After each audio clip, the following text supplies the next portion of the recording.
want to welcome you to one of the most remarkable journeys you will ever take.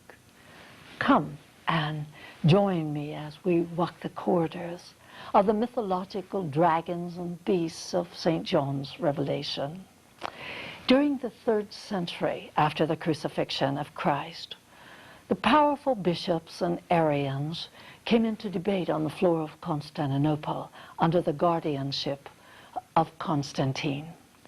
Constantine was a Christian king, and he wanted a nation that was not divided.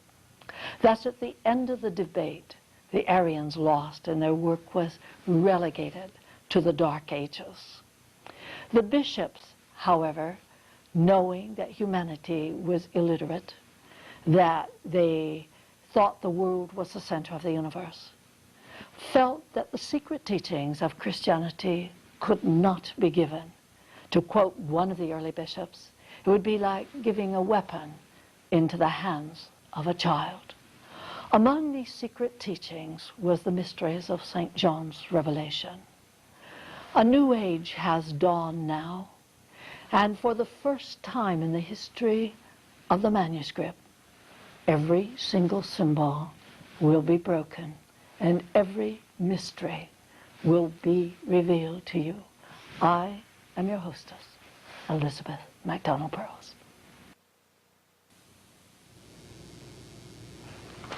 Welcome to another episode of Odyssey of the Apocalypse. Well, we left off last week, of course, with the 4 horses of the apocalypse. And my producer said it's good to leave a cliffhanger, and I guess that's what we did, because we got to horse number 3 and ran out of time. So the first thing we're going to do is finish this chapter that we're on after we talk about a couple of other little things. Then we'll have another story about John and go on to the next chapter, because we're going to have to push a little bit if we're going to get these done within the 26-week allocation. Some people are having a great deal of difficulty in getting the Apocrypha New Testament. This is a favorite of mine. It's done by Dr. Montague Rhodes James, provost of Eton University. I have always had a tremendous amount of respect for the English people. They produced in the late 1800s, well, actually from about the 15th century on, some of the world's greatest Christian mystics, such people as Stanley and Thomas Stanley, and also Thomas Taylor. So, and they're precise. It wasn't their practice to publish books which didn't have a lot of meaning or which were not considered to be really good books. So, therefore, a long period of time, and perhaps even so today, I've had a bit more faith, perhaps, in some of the English mystics than I have had in perhaps some of our more bold writers of modern time. But Dr. Montague Rhodes James did the Apocrypha New Testament, and as I said, I like this one because it's small. And I traveled internationally for about 17 years all over the world, and this was very easy to carry around. However, it is out of print. So I brought another one which hopefully is not out of print, which has almost everything in it, except that this one has the physical description of Jesus the Christ, and also a couple of letters, a translation of a couple of letters that Jesus wrote, which the other one does not. But aside from that, you're going to get most of what you want from these 2 volumes that I brought down today, which are called, of course, the New Testament Apocrypha.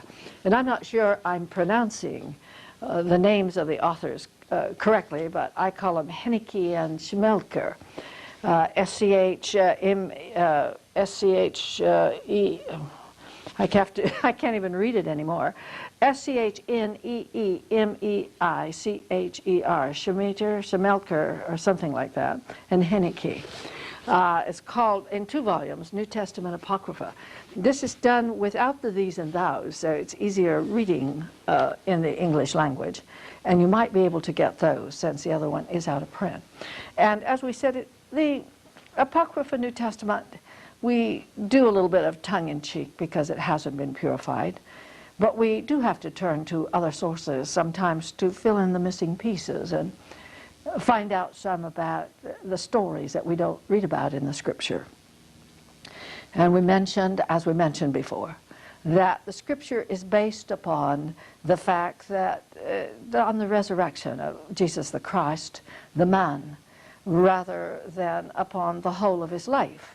And we have to turn to other sources. Of course, there has to be something written about him between the ages of 13 and 19. And yes, there has to be something available between 19 and 30 when he returned to Israel.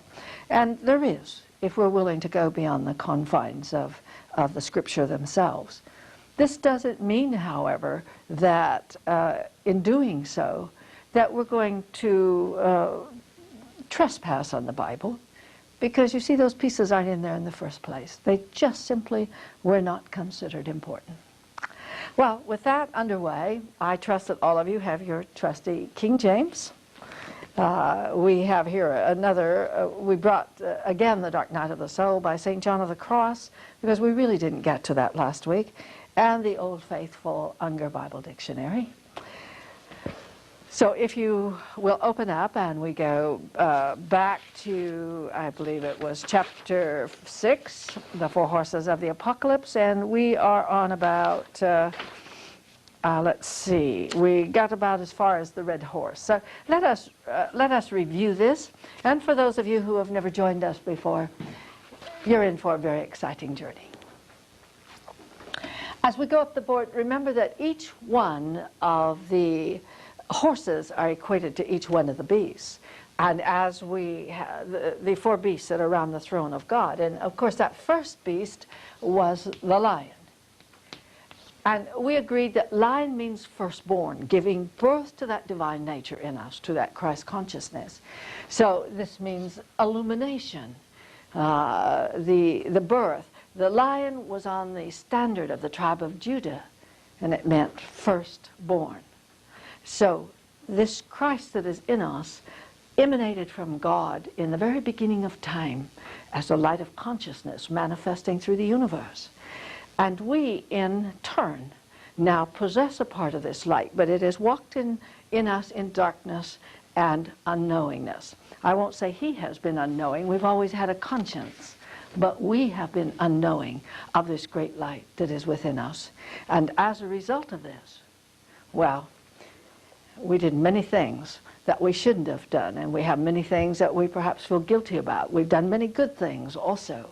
So as a result of this, the lion firstborn means he who came in the beginning is now, through the resurrection of the dead, resurrected to live and to rule from here on to eternity. So the lion represented being born. I call that the illumined mind. And if you remember that illumined mind, I have to get my spelling right here today. The illumined mind means when the Spirit descends to live in the flesh, to take the soul through the resurrection of the dead into transformation to become his bride, then he brings with him the totality of cosmic order. In other words, he brings with him the consciousness of God. And so through our union with God, his Son is born in us, bringing forth the angelic kingdom so that we see and hear beyond worlds that we know only by the senses, and that we acquire, like the large computer downloading to the small computer, we acquire the knowledge of the universe. That is called the illumined mind, and has been possessed by various people throughout the history of time. Beginning with our first, with Zarathustra, and I do understand there were a couple before him, but they did not found a philosophy or a religion, so we know very little about them. So he brings to the consciousness the mind of God, and that is called the illumined mind. And of course he is always the rider of the horse. It is always that Christ consciousness, or the consciousness of God in us, that rides the horse. So the illumined mind, that first horse then, it was the lion which brought forth the first one, And it was naturally a white horse.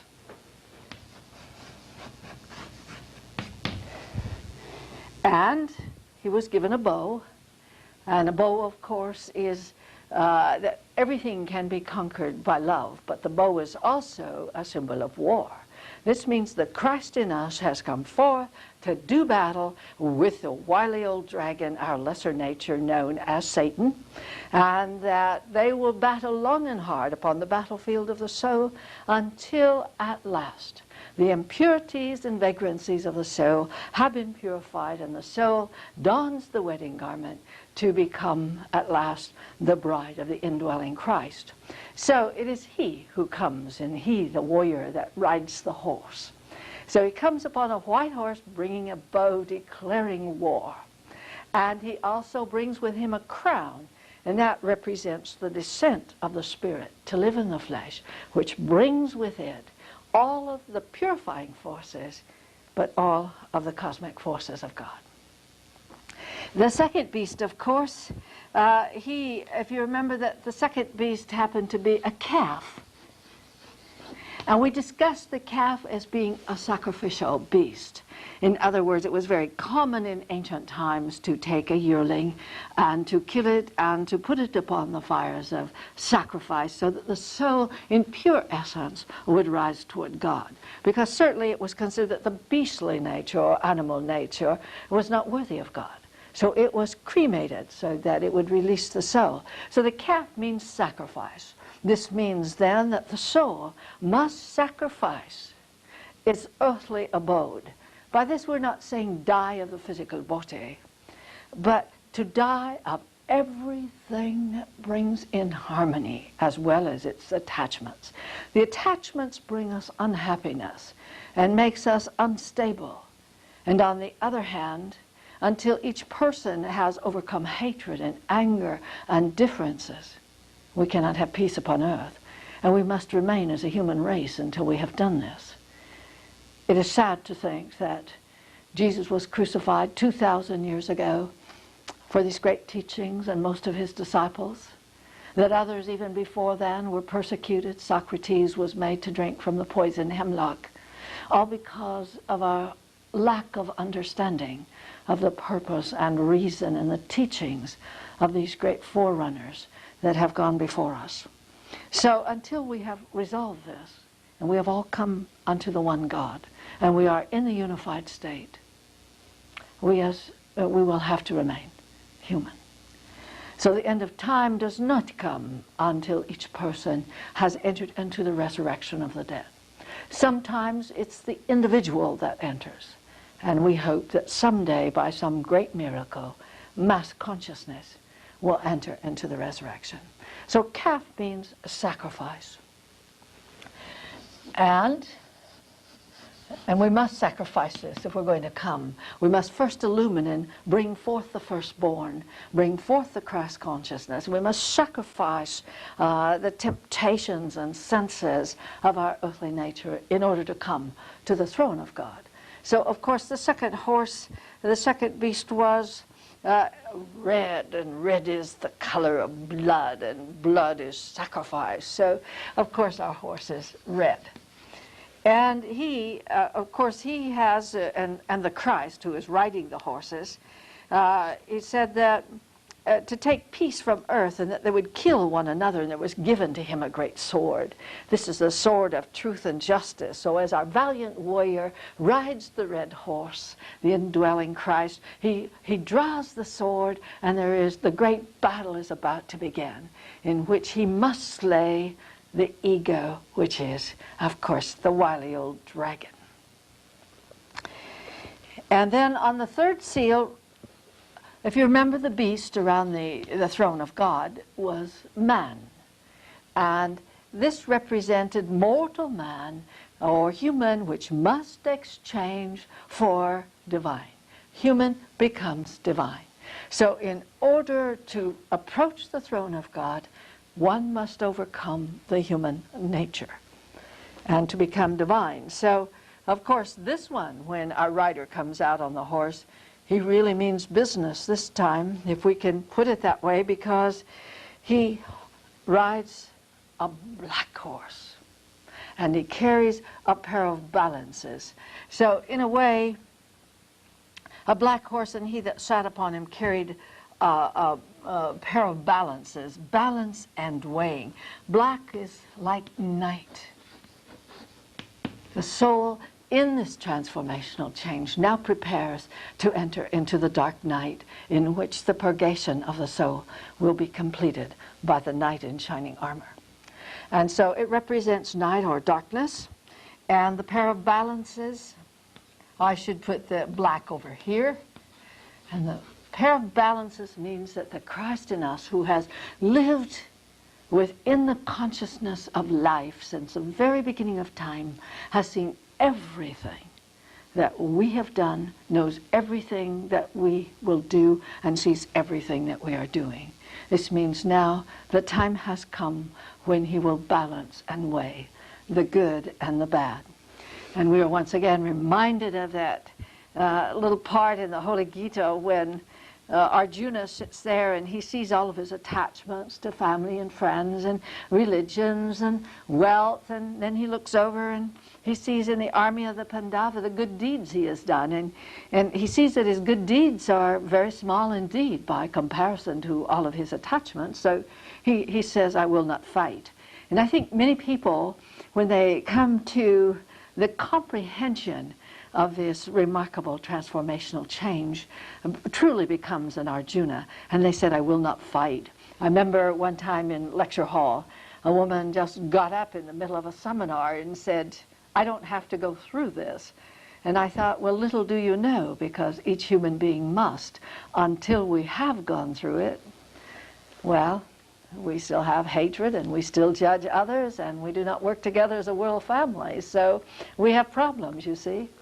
So it is done for our good and not for our punishment. So he carries scales, and we mentioned that it's a measure for wheat in one side and 3 measures of barley, because wheat represented something which was very expensive for the Israelites to purchase, where barley mixed with other different foods was, of course, much more economical. So the poor ate barley. So barley kind of represents the impurities of the soul, and the wheat kind of represents our good.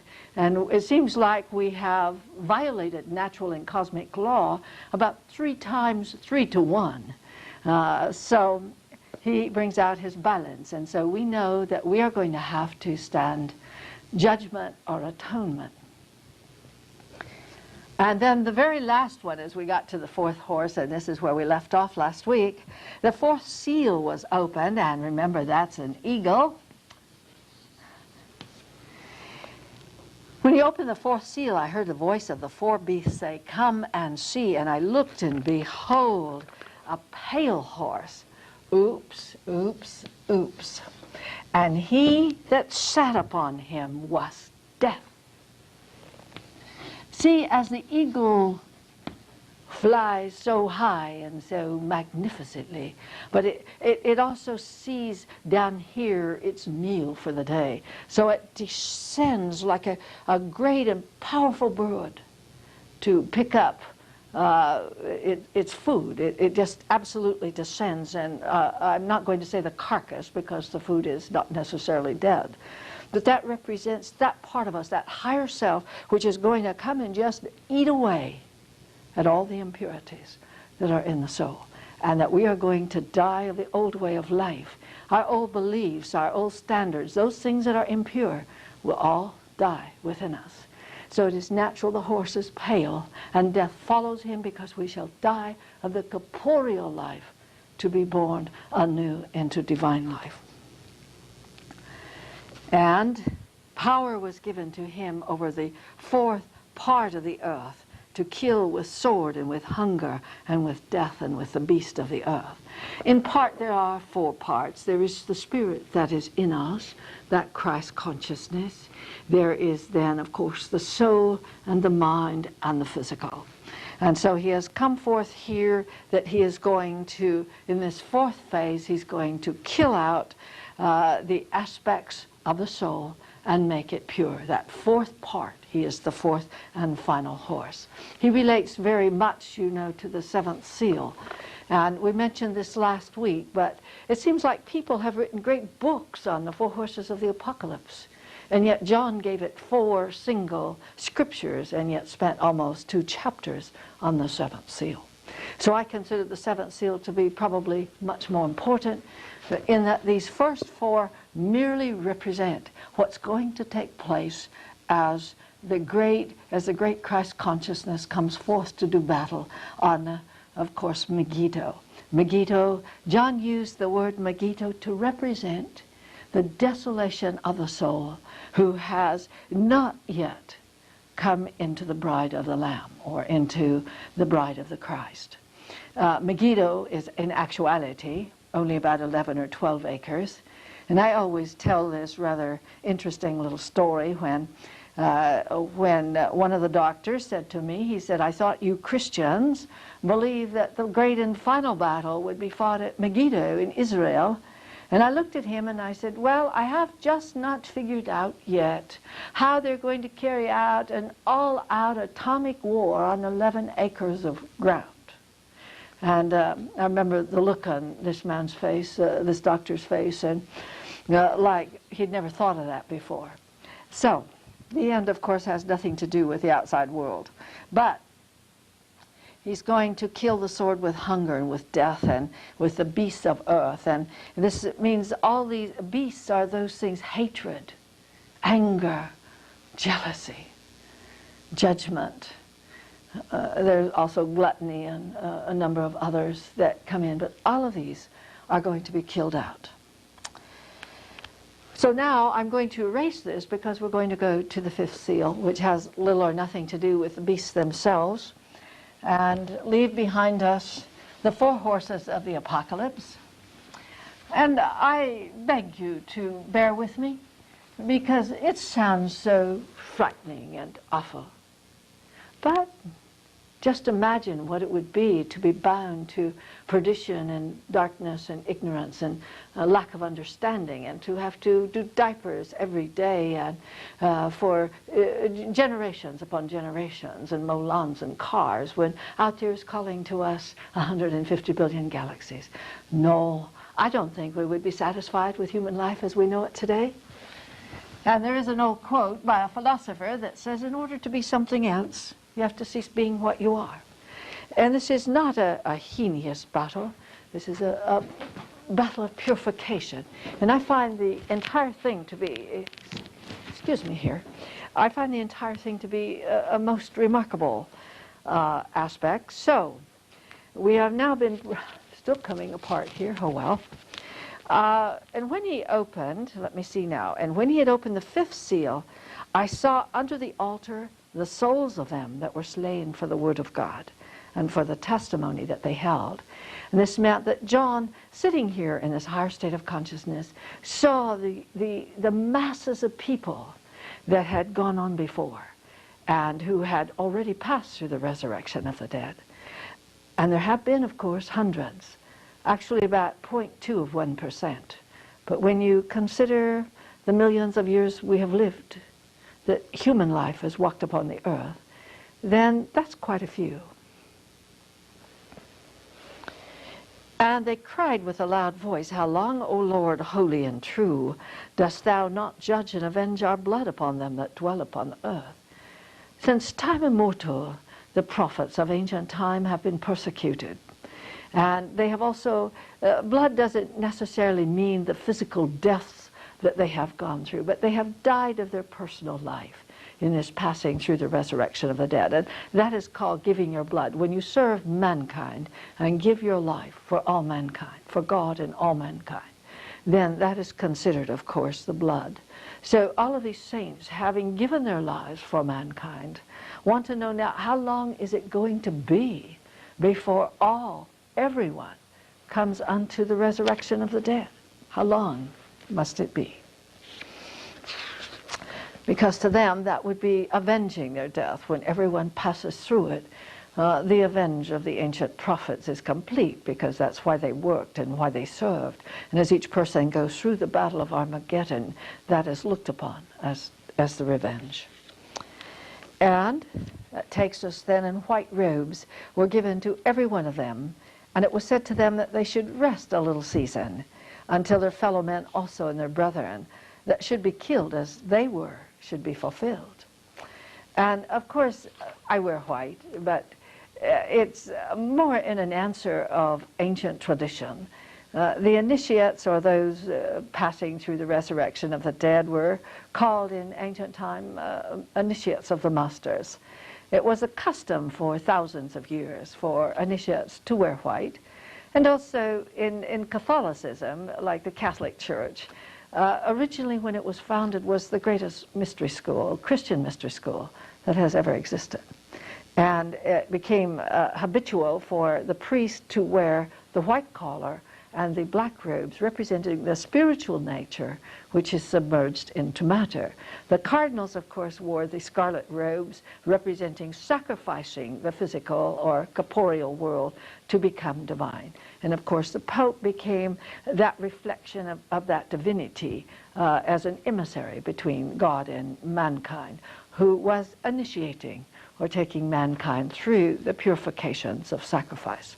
So in this early mystery school, the priests wore this, the spiritual, as we talked about, the white, the spirit, which had descended into darkness of the world of matter. Well, today we are coming into light. And so the commonality of actually many religions in the world today is the wearing of white. I wear white, one as an initiate, and two, primarily because Jesus wore white when he lived upon earth. And I think some of you already know I have always worn the rose over my heart because Jesus was called the Rose of Sharon. And that is my way of honoring Jesus, even when I must proceed with the work that has been assigned me on earth. Because, of course, my love for the Master may be questioned by some, but I do not question it. So white robes was to symbolize the soul which had been purified. And that's what white of the initiate represented also, was simply the purification of the soul. It was only symbolic of that which is within us. And it said that they should rest for a season, meaning there is no reason for anyone having passed through the resurrection of the dead to descend again in matter, into matter, and they should rest until every man, woman, and child had reached it, until everything had been fulfilled.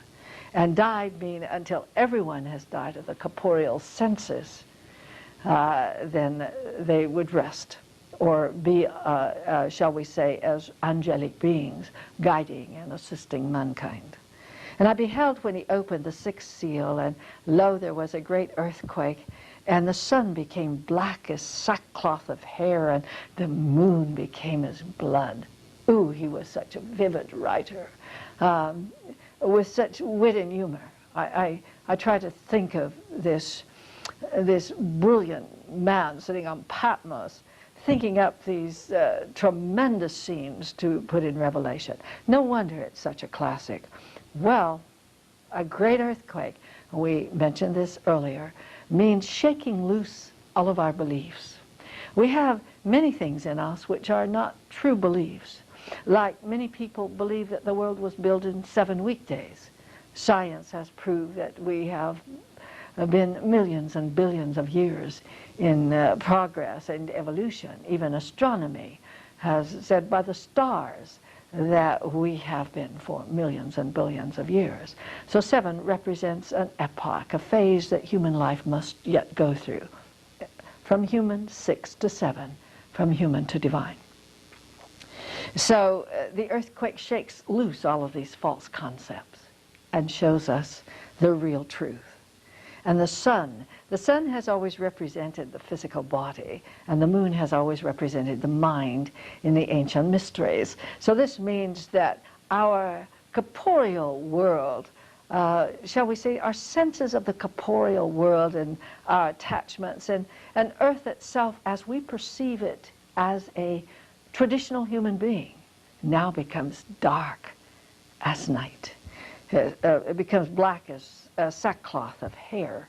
And sackcloth is almost like putting on one of these old gunny sacks and going around in abject humbleness without any fine clothes or anything. That's the meaning of sackcloth.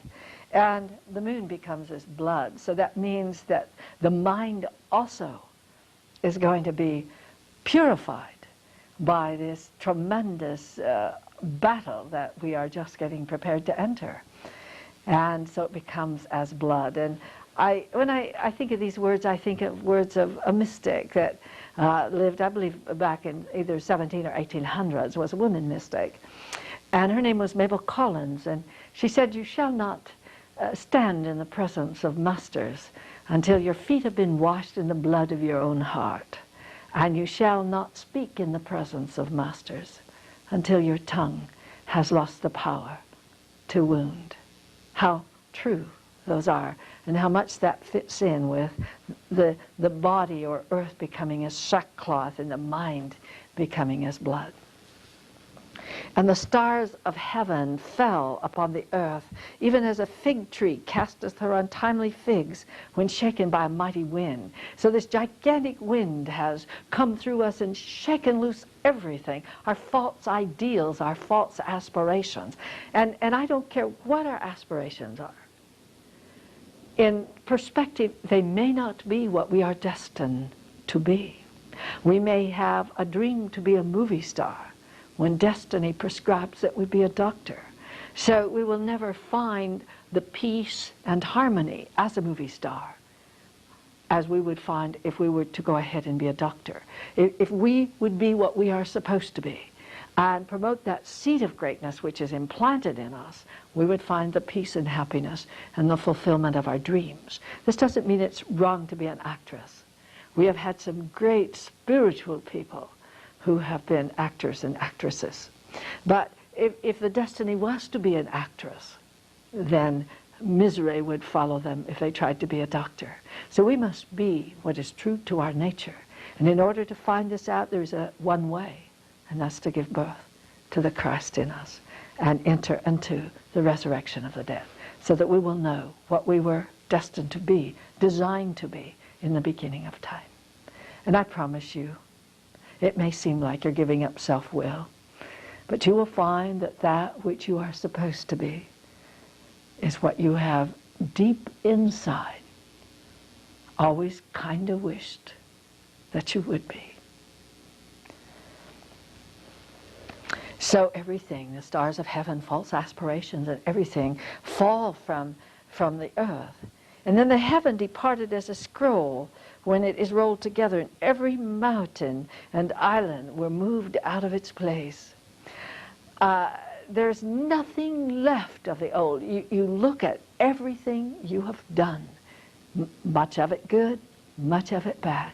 You dissect, you analyze, but there isn't one single stone that is not turned over for us to review.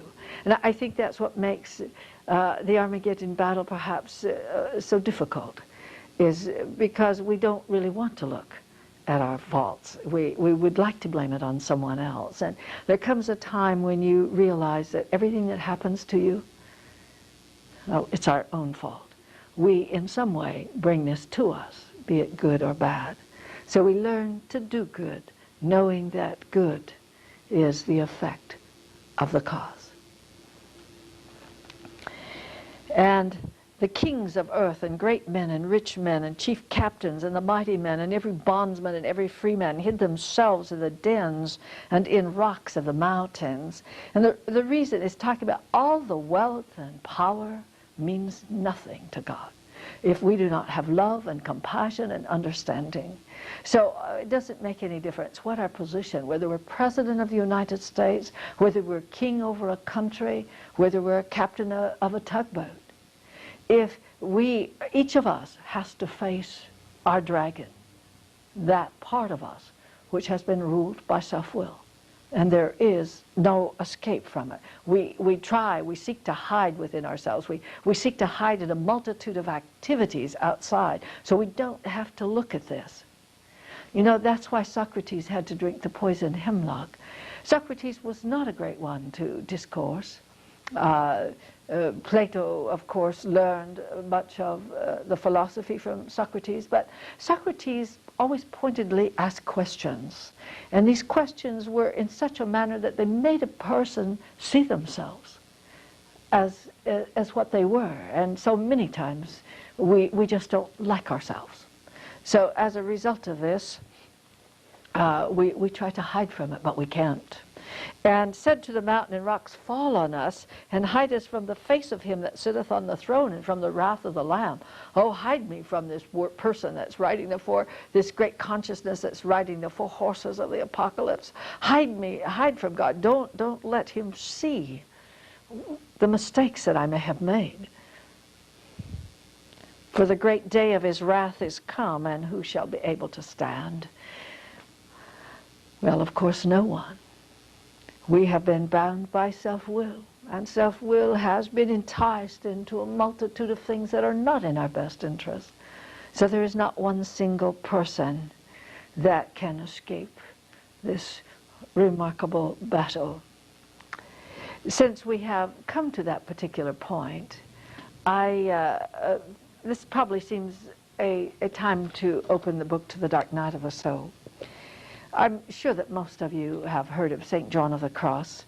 This is considered the masterpiece of the dark night of the soul, or in other words, the Armageddon battle.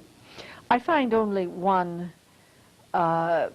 probably one thing that I'm not sure of in this book, and that is that John, being, of course, in Catholicism, still seemed to believe in the fact that there was an outside power called Satan. Whether he truly understood that Satan was his lesser nature, was the dragon of self-will to be defeated, is the only question I have. I like to think that surely he did, and that he merely referred to the vagrancies of this lesser self as the work of Satan. But nevertheless, this beyond all doubt is the great classic on this dark night of the soul. And I always have encouraged every one of my students to read it, because the battle is broken in here, in the dark night, it's broken in two aspects. First being the purgation of the senses, and the second being the purgation of the soul. John, though, goes one step further, because we have the purgation of the senses, and then we have the purgation of the mind, and then the purgation of the soul. So he adds a third one in here. But what I wanted to read was not of the battle itself, but a little bit about the good that comes from it. I think back over the descent of the Spirit to live in the flesh, and I can only say to you that there will be a day when the wrongs that you thought you did, you will see as a tool of learning. And although you may wish that you had not done them, you will take from them the good. And perhaps you'll be glad that everything that has ever happened to you happened because you learned from it. He said, let it suffice for the understanding of the innumerable benefits which, over and above these mentioned, the soul gains in this night with respect to the spiritual, even spiritual gluttony, to say that it frees itself from all the imperfections which have been described, and of course that's hatred and anger and jealousy and the ones we've discussed, and from many other greater evils and vile abominations which are not written above, and to which fell many of whom we have had experience, because they had not performed their desire as experienced this inordinate love of spiritual sweetness. The key to the resurrection of the dead, to opening that gateway and giving birth to this tremendously resurrecting this great divine nature in us, is our affection or affinity for God. Jesus' first commandment was to love God, and the second was to love each other. He said, upon this are based the whole of the law. Now there had to be a reason why Jesus put God first and man second. And so it is our affinity with God. And if we truly want to follow Jesus, then we will turn our sights toward the love of God, the great consciousness of the universe. And then you will open a doorway which you will never close, and a doorway which shall capture your heart and shall prevail forever. It's said, for in this arid and dark night wherein he sets the soul, God has done so to curb its desire, so the soul cannot feed upon any pleasures or sweetnesses of the sense. If we can once again review that part that tells us, like the caterpillar that becomes a butterfly. The caterpillar is wandering along one day, and suddenly it has this urge, now is the time. And it spins this cocoon, and it stays in there for its allocated length of time. And when it comes out, it is this gorgeous and beautiful butterfly. You can imagine what this cocoon has to go through in order to change everything that it is into this great beauty. Well, that's what's happening here, like a child in the womb of God. Once the Spirit descends to live in the flesh, there is a darkness in the outside world, in the sense that He is over us now, and He holds all of our thoughts and reflects all of our actions back to us, so that He draws us unto Himself within and not outward, so that our outside functions are only sufficient to make it through the human world of what necessity, like the caterpillar would have to, even in the cocoon, must draw to it air and so on in order to go through this transformation. There are still needs, a roof over our head, jobs and things like this. That part of it, enough, is always allowed to do what is necessary, but nothing which is not necessary. So we are closed in now in the womb of God. The outside world to us will not be known for a very long time, many years actually, in this remarkable transformation. And every time our attention swings to the outside senses, He draws us back unto Himself, so that we can continue this process of purification and come unto the holy marriage. So he said, whether the soul cannot feed on any pleasure or sweetness of the sense, whether from above or from below. And he continues to do after some such manner, that the soul is subjected, reformed, and repressed in respect to its desire. It loses its strength of passions. Think when we get tired of rich food, stop eating chocolate cake and drinking and using drugs and monosodium glutamate and chemicals and all of this. The mind itself would be escalated by about 25 to 30%. Those that would be average today would be genius by comparison. So the good that would come to us are healthier bodies and freer minds and a more peaceful situation and condition. Just as when none is accustomed to take milk from the breast, the courses of the milk are dried up. He equates this to the child taking milk from the mother's breast, but then the mother's breast dries up.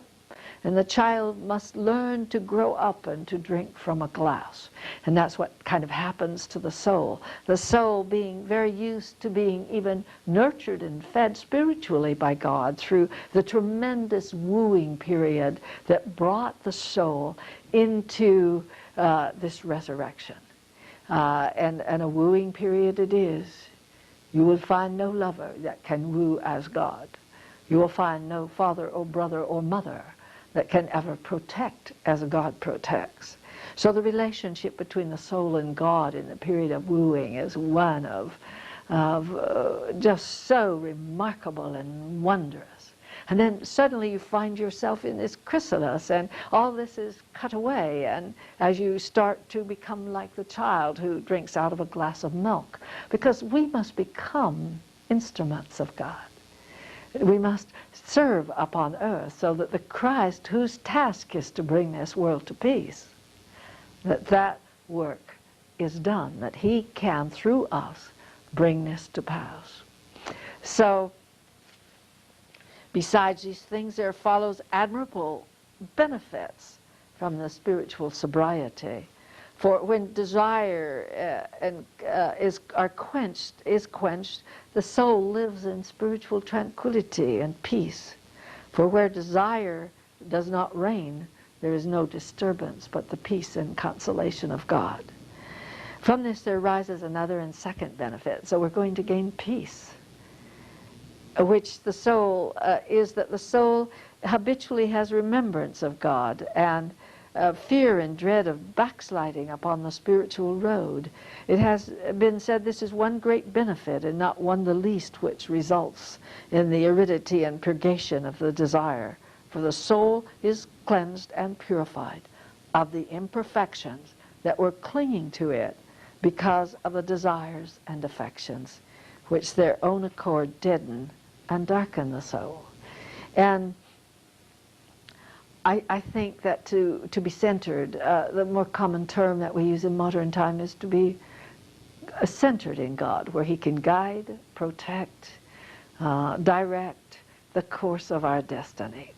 And whenever we fear to give up the wily old dragon of self-will, or to go onto the battlefield to defeat him, we have only to remember the vagrancies of our life when he ruled instead of the soul or the indwelling Christ.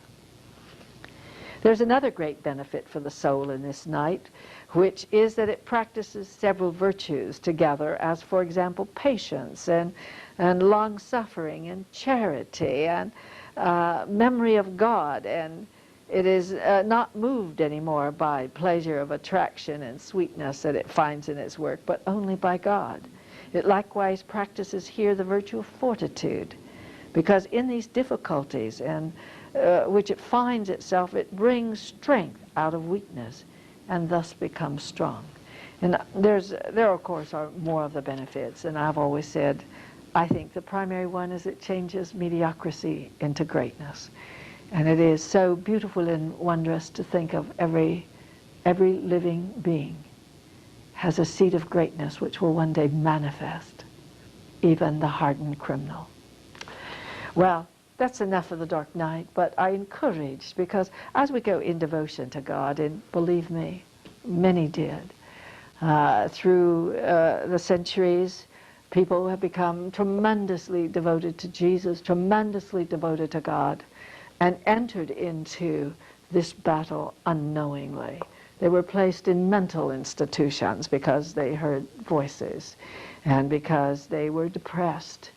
There was no understanding in the world of psychology about this wondrous transformational change. So there was no way that people entering this unknowing could get help. And so on medication and being locked away and committing suicide, many suffered that didn't have to because they didn't know. And so that's why we encourage everyone when they get in this devotional surrender to reach for the dark night of the soul and to read at least the first section of this book, because the first part is the purification of the senses, so that we understand what's taking place and why it is so dark. This brings us to chapter 7, and we might read just a little bit of as it was brought to me in Hawaii. And when the first seal was opened, the sound was like thunder. Then the lion who was guardian of the throne and who signifies rebirth in mankind said, "Come and see." Behold, the indwelling Christ rode on a white horse, signifying the illumined mind and the descent of the Spirit to live in the flesh. And he carried a bow to make war against the impurities that inhabited the soul, that he might rule in heaven and over earth. And after this, the second seal was opened, and the calf said, "Come and see." Then I beheld the indwelling Christ sitting on a red horse to signify the soul's sacrifice of its corporeal nature for the sake of the Lamb. And he was given a mighty sword of truth and justice to destroy the peace of the soul until all of its impurities had been slain. And when the third seal was opened, I heard the third beast of divine will say, "Come and see." Then I beheld the indwelling Christ come forth on the black horse. He had a pair of balances in his hand with which to weigh the good and evil of the soul, for the time of atonement was at hand. And I heard a voice in the midst of the four beasts say, "A measure of wheat or good for a penny, good deeds of the soul during the sojourn in matter, and 3 measures of barley, evil, for the iniquitous actions of the soul during its sojourn in matter, but hurt not that which is anointed and divine." And when the fourth seal was opened, I heard the voice of the angel say, "Come and see." And the indwelling Christ came riding forth upon a pale horse, signifying death to the soul of the corporeal world, and hell followed him. For the soul now enters the gateway of perdition, and the defiled aspect of its worldly ways will be killed through the ways of truth and justice in order to be born anew. Are we not fortunate that God so wisely hid his Son in each of us to give and live, shall we say, to provide for us the instrument that one day we would return to the heavenly abode via this great and wondrous path of the resurrection? As we enter chapter 7, I've called that certainly the angels of the four winds. And we're caught with Corinthians 1:15, 42 to 44, as being kind of an opening statement for this particular chapter. So also is the resurrection of the dead. It is sown in corruption and raised in incorruption. It is sown in dishonor. It is raised in glory. It is sown in weakness and raised in power. It is sown a natural body and is raised a spiritual body. There is a natural body and there is a spiritual body. I do not know how in the past we missed these scriptures so easily, because yes, we have the spiritual body that is in us, and we have, of course, the natural body that we wear. And here he has said the same thing. And we have to remember that Paul went through the resurrection of the dead, illumined on the way to Damascus.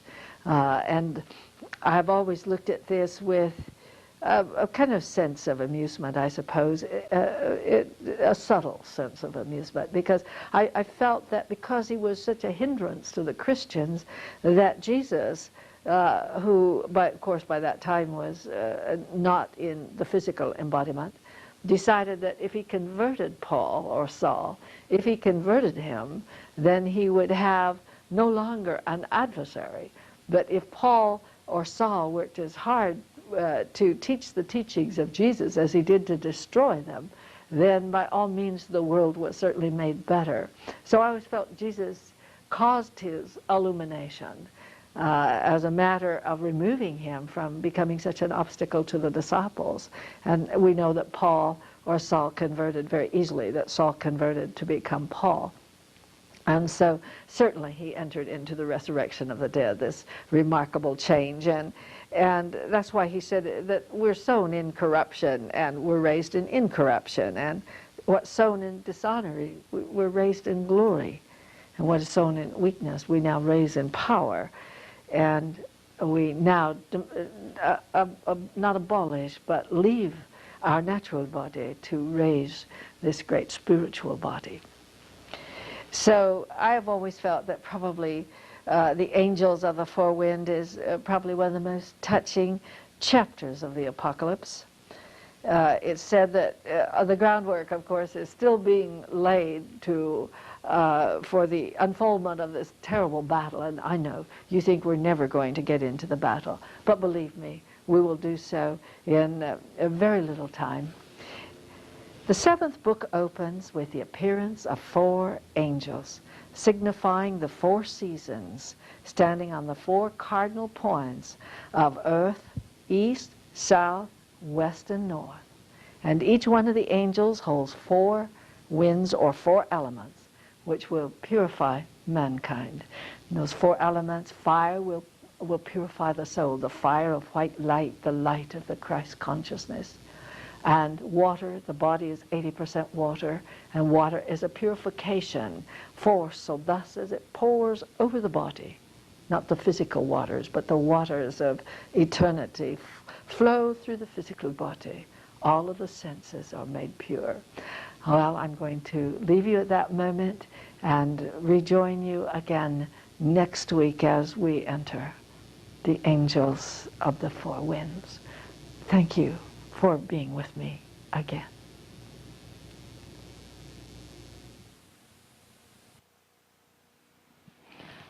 I want to thank you for being with us during this exciting journey into St. John's Apocalypse. Jesus once said, "There shall be no peace among people till there be one garden of the brotherhood over earth." So come, let you and I work together for this common cause, that the great age of mankind can come into existence. Until we meet again, peace be with you.